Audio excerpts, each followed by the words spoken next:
Okay, Becca, so I just wanted to double check that I have explained everything that you have explained to me. You came in today because you've been experiencing some right-sided chest pain that goes into kind of the top of the shoulder blade. And it's been happening for 2 years now.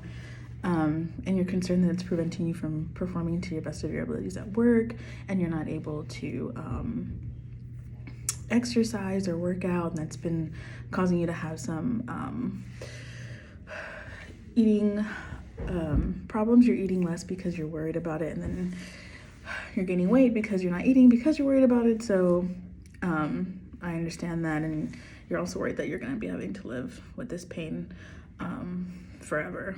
But let me just go over everything real quick. You've had this pain for 2 years, and you've managed to receive chiropractic adjustments, acupuncture, over-the-counter medications, and ice, but nothing really has stopped the pain from coming back.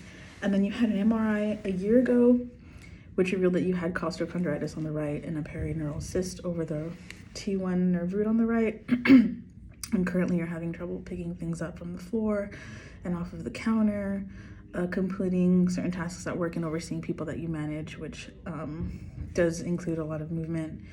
And then during the exam, we found that you had pain when we pressed over your coracoid, and when you performed a military press, a Z press, an overhead kettlebell carry, and a suitcase carry.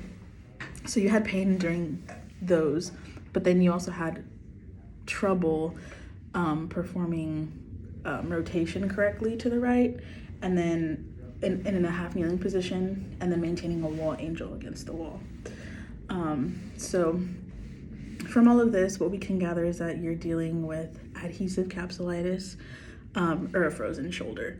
And this is usually associated with some type of injury. I know you said you didn't really have an injury, but because you did say that you worked out a lot, it could have been that you were just exerting a lot of force, and that shoulder just never really healed from that injury, however minor it may have been. Because there's been a lack of movement in your shoulder for so long, the joint in your shoulder has become trapped by the capsule that surrounds it, which is made of connective tissue. So the joint is just kind of there and trapped by the capsule, which is causing that lack of movement, the restriction of movement rather.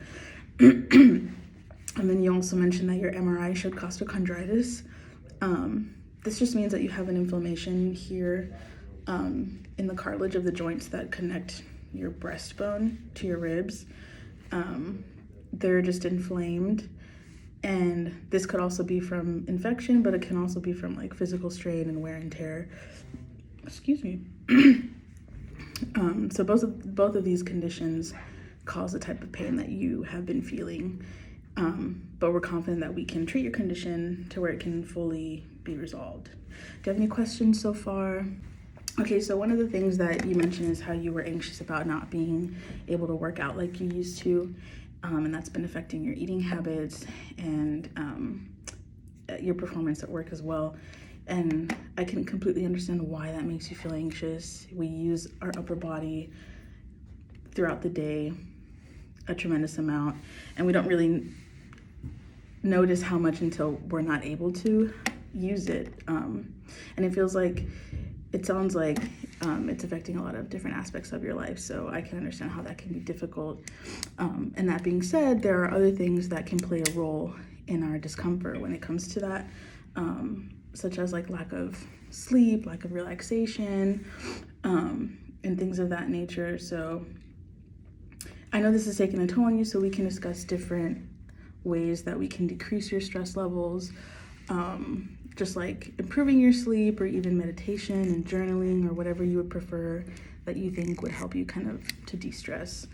And so apart from decreasing your stress, I want to bring some motion into that right shoulder.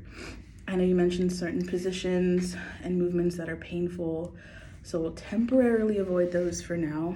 But once you get more comfortable, once the shoulder gets more comfortable with some movement, we'll start kind of building up that tolerance so that you can get to where you were and doing the activities that you were doing before.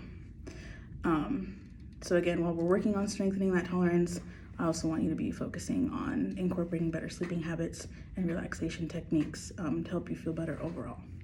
Does that sound okay with you? Do you have any other questions on what I've talked about, or was there anything that you wanted me to elaborate on? No? Okay. Now to our exercises. So the first one is going to be our pendulum stretch. So let's move my screen because we are over telehealth. Okay.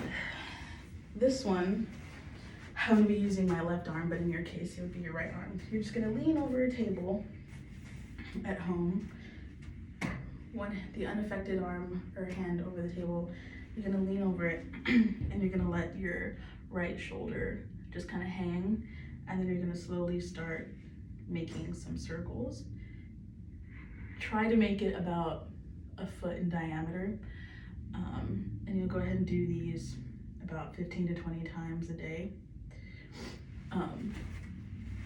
or about 15 kind of rotations a day. And then the other one that I want to have you do, also going to be with your right side, your right arm. You're going to be facing the wall. You're going to put your hand at the wall about waist length. You're going to have your fingers on the wall, and you're just going to slowly move up the wall until you get fast forward all about here as far as you can without any pain or discomfort. And then you're just going to slowly bring the arm down and come back up. And so for those finger walks, you're going to try and do that about 15 times. So it doesn't have to be all in one. You can do about 5 little walks 3 times a day. Same with the pendulum stretch. You can do maybe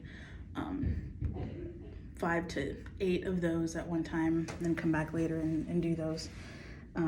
So these exercises are just reintroducing the movement to the shoulder that has been frozen for some time. But by gradually introducing each exercise and implementing a self-care plan, we'll try to give you that reassurance and your movement and confidence back into doing all of the activities that you were able to. Do you have any questions for me?